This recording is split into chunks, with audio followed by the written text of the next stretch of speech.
करें उससे पूर्व 2 मिनट भगवान नाम संकीर्तन तत्पश्चात भगवत चर्चा में हम सम्मिलित हों सभी।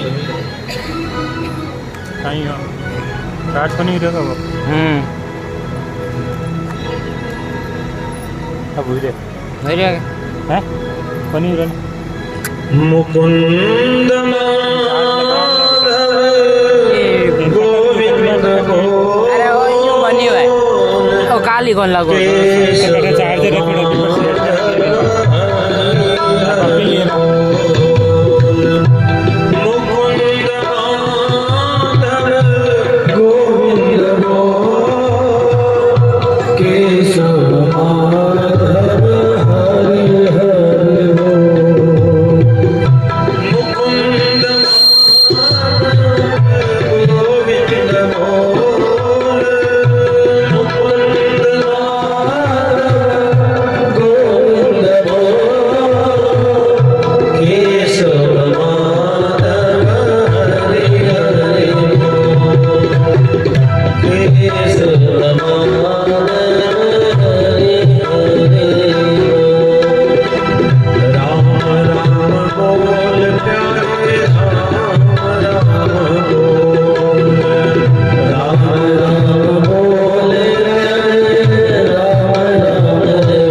जय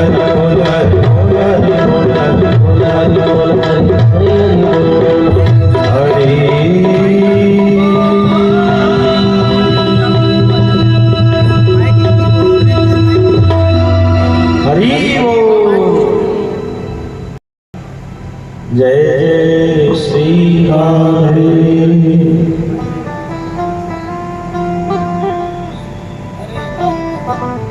धर्म प्रोधित कैतवोत्र परमो निर्मत्सराणां सताम् वैद्यं वास्तवमात्र वस्तु शिवदम्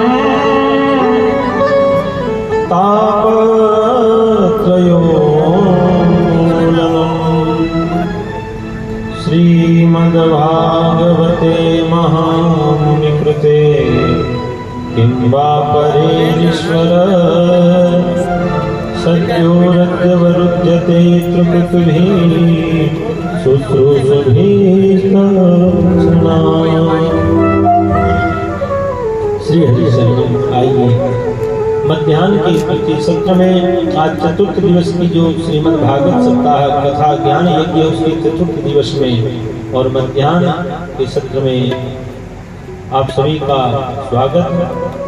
व्यासपीठ से हम सभी का स्वागत करते हैं। आज भगवान कृष्ण का प्राकट्य महामहोत्सव श्रीमद् भागवत सप्ताह के अंतर्गत लीला कथा का श्रवण करेंगे। श्री सुखदेव जी महाराज वर्णन करते हैं कि राजन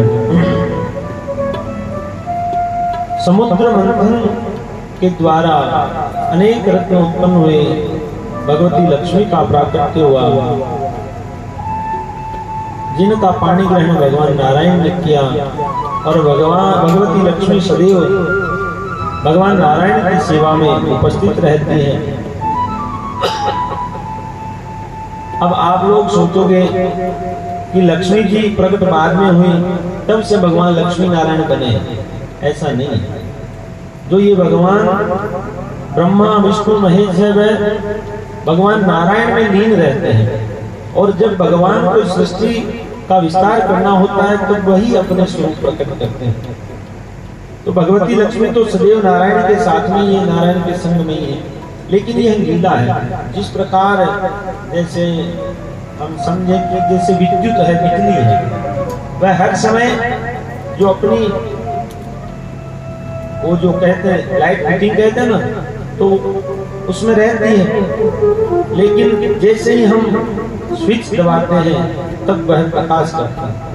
तो उसी प्रकार भगवान की अंतरंग शक्ति है सदैव नारायण के साथ में। लेकिन लोक लीला केवल इस भाव के द्वारा से सुखदेव महाराज वर्णन करते हैं कि ये राजन आगामी मनवंतरों का वर्णन किया श्री सुखदेव जी महाराज ने। श्राद्ध देव देवश्वत मनु हुए, सावर्णी मनु दक्षा, दक्ष सावर्णी, ब्रह्म सावर्णी, धर्म सावर्णी, रुद्र सावर्णी, देव सावर्णी, इंद्र सावर्णी इत्यादि मनवंतरों की कथाएं राजा परीक्षित को सुनाई। श्री सुखदेव जी महाराज वर्णन करते हैं कि राजा तुम्हारी और क्या इच्छा है, क्या सुनना चाहते हो? तब राजा कहते हैं बले पदत्रयं भूमये कस्माद्धरीरयाचना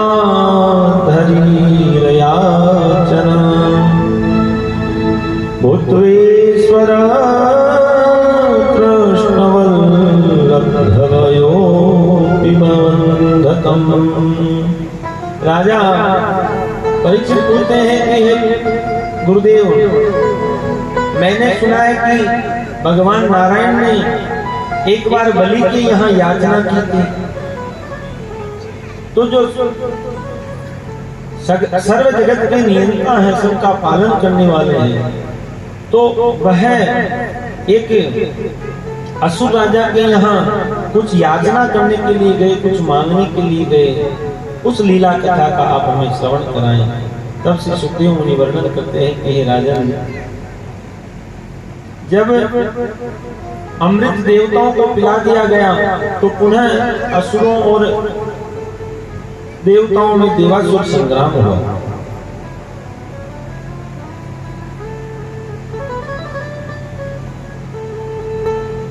देवासुर संग्राम के फलस्वरूप कहते हैं कि असुरों ने स्वर्ग पे अधिकार प्राप्त कर लिया।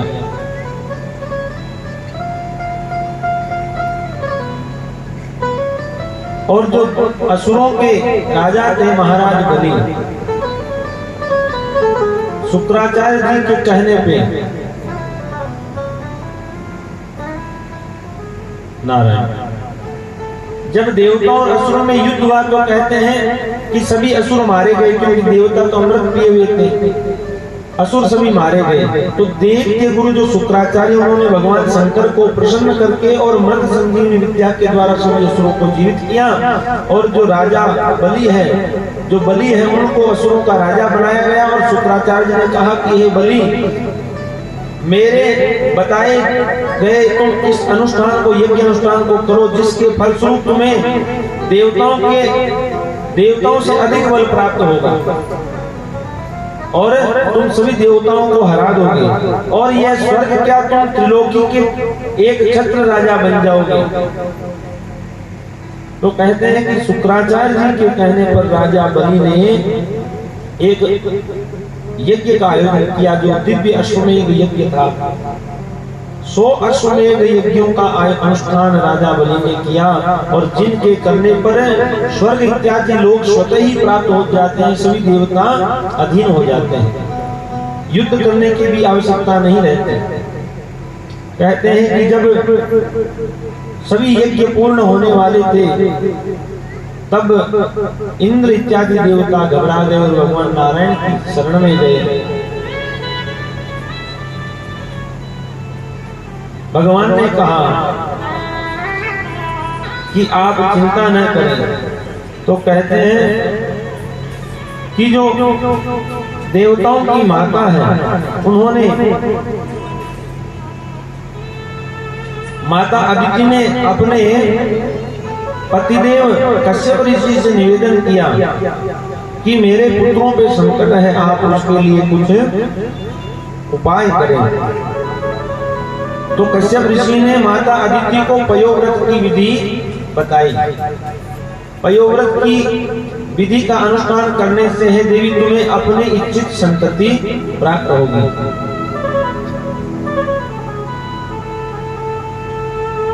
भगवती अदिति ने पयोव्रत विधि के द्वारा भगवान को प्रसन्न किया, और भगवान स्वयं नारायण ही माता अदिति के यहाँ वामन रूप में प्रकट हुए। बोले वामन भगवान की जय हो। एक जिन माताओं की संतति की कामना है, तो श्रीमद् भागवत में बताए गए पयोव्रत विधि का अगर अनुष्ठान करें, जिनके केवल पुत्र संततियां, केवल पुत्री संततियां ही हैं, लड़के नहीं हैं, वह भी अगर श्रीमद् भागवत के द्वारा बताए गए इस दिव्य अनुष्ठान को, पयोव्रत को करते हैं, तो कहते हैं उनको भी पुत्र लाभ प्राप्त होता है। भगवान उनकी मनोकामना पूर्ण करते हैं।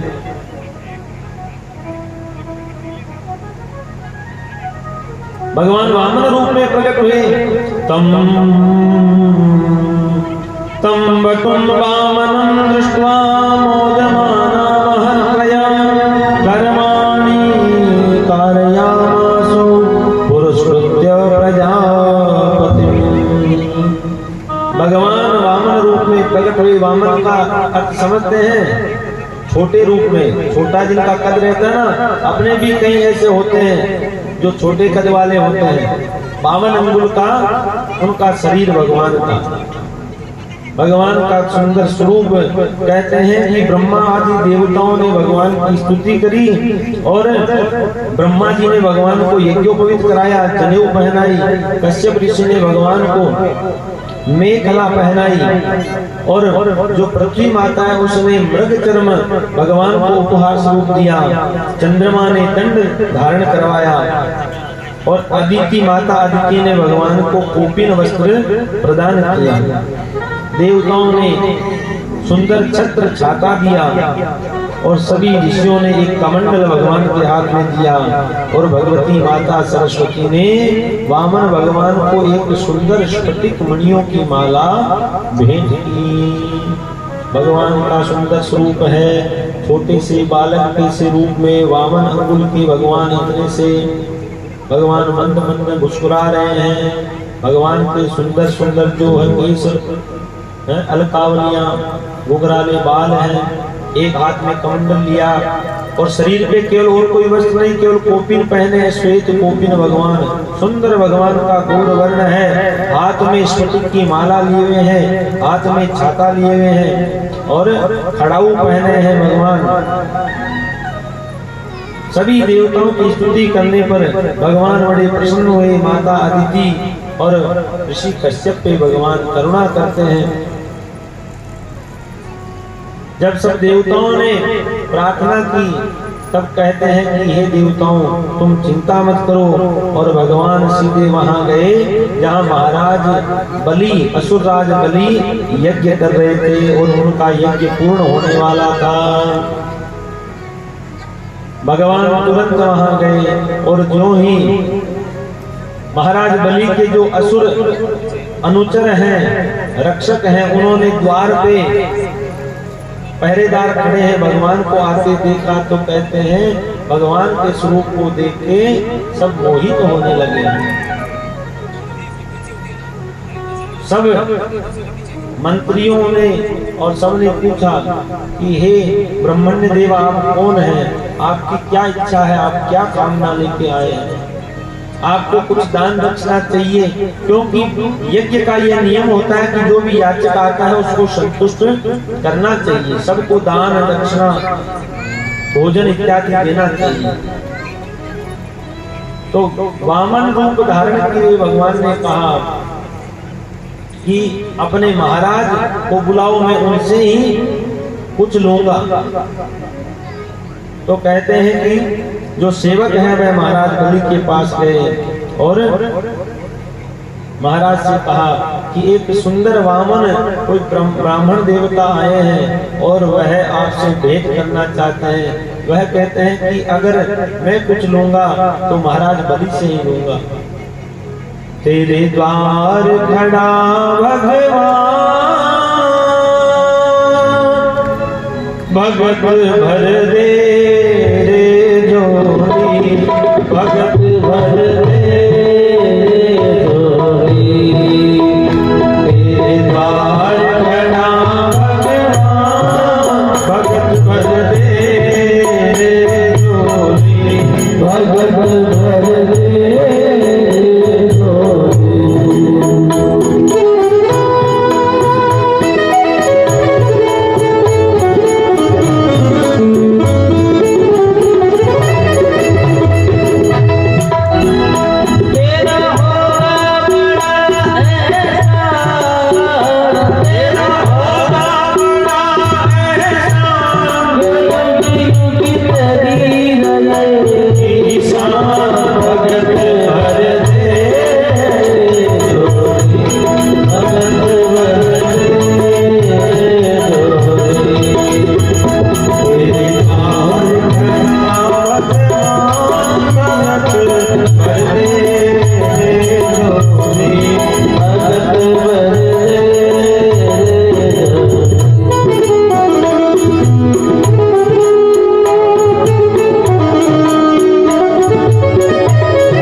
जरा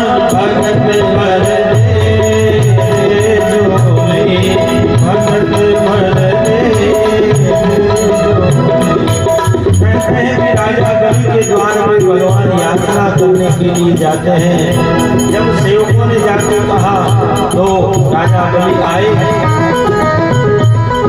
राजा बलि भी भगवान के स्वरूप को देख के बड़े मोहित हो गए कि इतने ब्राह्मणों को मैंने दान दिया, लेकिन ऐसा ब्राह्मण आज तक नहीं देखा। तम बटु आमनम, कितना सुंदर यह ब्राह्मण देवता का स्वरूप है। और हाथ जोड़ के राजा बलि खड़े हो गए कि हे ब्रह्मण्य देव, मैं आपकी क्या सेवा करूं। बोले हे राजन, मैं अधिक का संग्रह नहीं करता, जितनी मुझे आवश्यकता होती है उतना ही मैं ग्रहण करता हूँ। और मैंने सुना है कि तुम बड़े दानी हो, और क्यों नहीं तुम बड़े दानी हो, तुम्हारे जो वंश में बड़े बड़े दानवीर भक्त शिरोमणि हुए। महाराज जी, किसी से कुछ लेना हो ना, काम बनाना हो तो थोड़ा पहले बढ़ाई करनी पड़ती है। आज भगवान बलि के यहाँ उसकी बढ़ाई करते हैं। तो महाराज बलि ने देखा कि ये दिखने में तो छोटे हैं, लेकिन बड़े महात्मा ज्ञानी हैं पंडित जी महाराज, पूर्वजों के बारे में भी जानते हैं। तो राजा बलि बड़े प्रसन्न हुए। तो कहा, हे प्रभु, हे ब्राह्मण देवता, आज आप जो मांगेंगे वह मैं आपको दूंगा। तो भगवान ने कहा कि दान लेने की और दान देने की एक विधि होती है। बिना विधि के दान में ना तो ग्रहण करता हूँ और दान देना भी नहीं चाहिए। बोले महाराज जी, विधि क्या है? आपने मांगा, आपकी जो इच्छा हो मांग लीजिए और मैं आपको दे दूंगा। देने वाला मैं हूँ, लेने वाले आप हो, उसमें विधि की क्या बात है? बोले नहीं, पहले संकल्प करो, तुम देने का संकल्प करो, कहीं तुम अपनी बात से मुकर ना जाओ। राजा बलि हंसने लगे कि हे महाराज, आप क्या मांगोगे? तो कहने लगे, भगवान वामन, मुझे भूमि का दान चाहिए। तो राजा बलि ने सोचा कि सारी पृथ्वी तो, राज्य तो अपना ही है, कितनी भूमि चाहिए? कहने लगे, भगवान, मुझे भजन में विघ्न होता है, मेरी भूमि, मेरा स्थान, मेरा कोई आश्रम नहीं है, तो मुझे इतनी भूमि चाहिए जहां मैं अपना भजन कर सकूं। तो राजा बलि हंसने लगे कि महाराज, इसमें संकल्प करने की क्या बात है? आपको कितनी भूमि चाहिए?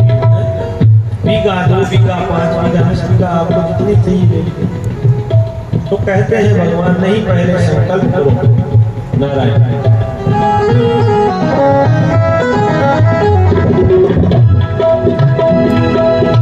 आज लुटा दे सर से अपना, बादल बेना मेरा।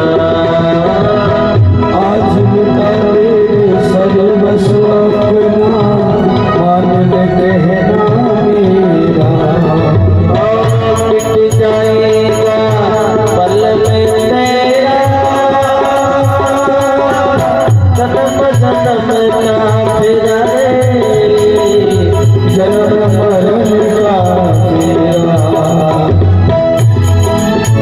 मिट जाएगा पल में तेरा, जन्म जन्म का फेरा रे, जन्म जन्म का फेरा।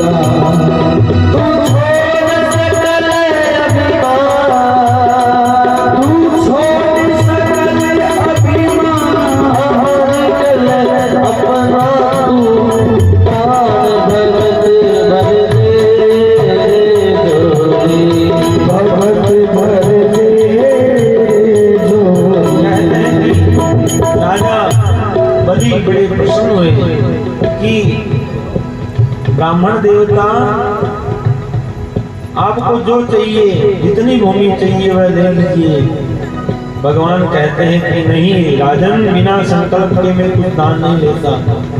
जब कहा कि महाराज शुक्राचार्य को पता चला कि कोई ब्राह्मण आया है, छोटा सा बालक है, और ऐसा ब्राह्मण बालक है कि आज तक ऐसे ब्राह्मण बालक का दर्शन ही नहीं किया, और राजा बलि से वह भूमि दान मांगने के लिए आए हैं। शुक्राचार्य तुरंत ही समझ गए। छोड़ के आए। अरे बलि क्या कर रहे हो? राजा बलि ने तब तक हाथ में जल ले लिया संकल्प करने के लिए।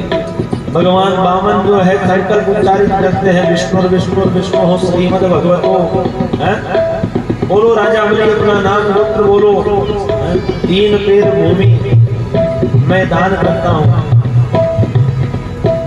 कहते हैं कि शुक्राचार्य महाराज ने तुरंत ही आगे बहुत प्रकार से समझाया कि हे बलि तू क्या कर रहा है, इसको क्या दे रहा है? राजा बलि ने कहा कि ब्राह्मण देवता आए हैं, याचक आए हैं मेरे द्वार पे और मैं इनको भूमि दान कर रहा हूँ। महाराज शुक्राचार्य कहने लगे कि ये बलि तू जानता है ये कौन है? बोले ब्राह्मण देवता। अरे नहीं, ये वही विष्णु है, ये तुम्हें छलने के लिए आया है ब्राह्मण का वेश बना के, तो इसको कुछ मत देना। राजा बलि कहने लगे कि हे प्रभु, हे गुरुदेव, जो सदगुरु होते हैं वह तो भगवान के चरणों का मार्ग बताते हैं, पर आज तो स्वयं भगवान चल के आए हैं मेरे द्वार पे, याचक बन के हैं, कुछ मांगने के लिए आए हैं, और आज ये मैं अवसर कैसे अपने हाथ से जाने दूं? आज तो आप मुझे मत रोकिए। शुक्राचार्य कहते हैं राजा बलि मत देओ दान जमी को, राजा बलि मत देओ दान जमी को, राजा बलि मत देओ दान जमी को, दान जमी को, दान जमी को, दान जमी को, दान जमी को, मत देओ दान जमी को, मत देओ दान जमी को, राजा बलि मत देओ दान जमी को।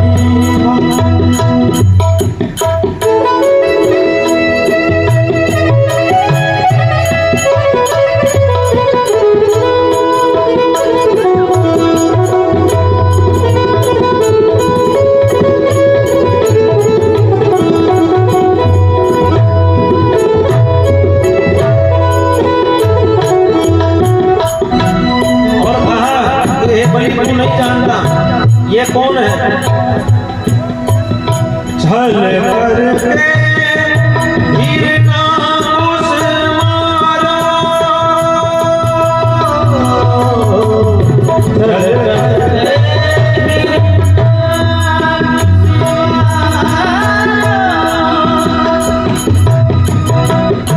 नरसिंह रूप धरी को, नरसिंह रूप धरी को, राजा बलि मत देओ दान जमी को, राजा बलि मत देओ। शुक्राचार्य ने बहुत प्रकार समझाया, लेकिन कहते हैं देखिए ऐसी परिस्थितियां हमारे भी कभी उपस्थित हो जाती है कि हम क्या करें, क्या अनुचित है, क्या उचित है। अब जो गुरु है, शास्त्र कहता है कि गुरु आज्ञा की अवहेलना नहीं करनी चाहिए, गुरु आज्ञा का पालन सदैव करना चाहिए। लेकिन जब भगवान स्वयं याचना करने के लिए आए हैं तो राजा बलि ने कहा कि हे गुरुदेव, आज तो इस अवसर को मैं नहीं जाने दूंगा। तो गुरुदेव क्रोधित हो गए और कहा श्राप देता हूं मैं राजा बलि तुम्हें कि तुम श्रीहीन हो जाओ, जितनी भी तुम्हारी साम्राज्य है वह सब तुमसे छिन जाए, नष्ट हो जाए। अब देखिए भगवान याचना करने के लिए आए, लेने के लिए भगवान को भूमि का दान लेने के लिए आए, लेकिन माध्यम बना दिया शुक्राचार्य महाराज को। जो ही श्राप दिया तो भगवान हंसने लगे, मंद मंद मुस्कुराने लगे। मैं यही तो चाहता हूँ, श्रीहीन हो जाओ, तुम्हारी सारी संपत्ति तुमसे छिन जाए। नमो ब्रह्मण्य देवाय गो ब्राह्मणिकाय च। मैं ब्राह्मणों के वचनों की सदैव मान रखता हूँ, मर्यादा रखता हूँ। भगवान ने तुरंत ही कहा, लाओ राजा बलि। बलि ने संकल्प दिया कि त्रीणि पदानि, 3 पैर भूमि में आपको दान करता हूँ। इदं विष्णुर्वे चक्रमे त्रेधानि दधे पदं समूढमस्य पाकुसुरे। राजा बलि ने कहा कि मैं आपको 3 पैर भूमि का दान करता हूँ। इतने में तो भगवान ने कहा, कहते हैं कि तुरंत ही अपने स्वरूप को विस्तृत करना चालू किया, बढ़ाना चालू किया। सहस्रशीर्षः पुरुषः सहस्राक्षः सहस्रपाद सर्वोमेकं सर्वतस्पृत्वा प्रतिदर्शाङ्गुलं। कहते हैं कि भगवान ने अपने शरीर से संपूर्ण लोकों को नाप लिया और एक पैर से भगवान ने संपूर्ण पृथ्वी को नाप लिया। दूसरे पैर से स्वर्ग इत्यादि सभी लोकों को भगवान ने नाप लिया। अब भगवान कहने लगे कि हे राजन, अपनी प्रतिज्ञा पूरी करो। राजा बलि तो हाथ जोड़ के खड़े हैं। भगवान ने अपना विराट रूप प्रकट कर लिया। हजार हजार भगवान की भुजाओं वाला जो स्वरूप अर्जुन को भगवान ने दिखाया था उपदेश के समय। कहते हैं कि भगवान की चरण जो ही ब्रह्मलोक इत्यादि में भगवान का चरण गया, ब्रह्मा जी ने अपने कमंडलों के द्वारा, जो गंगा जी ब्रह्मा जी के कमंडल में थी, उससे भगवान के चरणों का अभिषेक किया। तभी तो गंगा जल का बड़ा महत्व है। और भगवान श्री शालग्राम भगवान विष्णु के स्वरूप प्रतिमाओं का जो स्नान कराया हुआ जल है, उसका बड़ा महत्व है। वह जल नहीं रहता, वह तीर्थोदक बन जाता है, वह गंगा जल बन जाता है।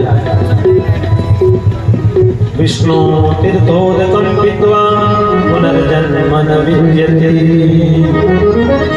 और जो नित्य प्रति भगवान के स्नान कराए हुए जल का सेवन करते हैं, तीर्थोदक लेते हैं, भगवान का चरणामृत लेते हैं, कहते हैं पुनर्जन्म न विद्यते। इतनी महिमा है, वह साक्षात गंगा जल समान है। भगवान ने पूछा कि तीसरा पैर कहाँ रखूं? अब तो राजा बलि की पत्नी भी आ गई। सब देख रहे हैं, राजा बलि मन में बड़े आनंदित हो रहे हैं। भगवान के पूछने पर राजा बलि ने कहा कि हे प्रभु, ये तो आपने मेरे साथ में छल किया। पदानि त्रीणि देतेन्द्र समतानि पदाम। अब कहाँ रखूं तीसरा पैर? राजा बलि ने कहा कि हे प्रभु, सब कुछ तो आप ही का हो गया, आपने सब नाप लिया, अब मैं क्या बताऊं? तो कहते हैं कि जो राजा बलि की पत्नी है, वह कहने लगी कि हे प्रभु,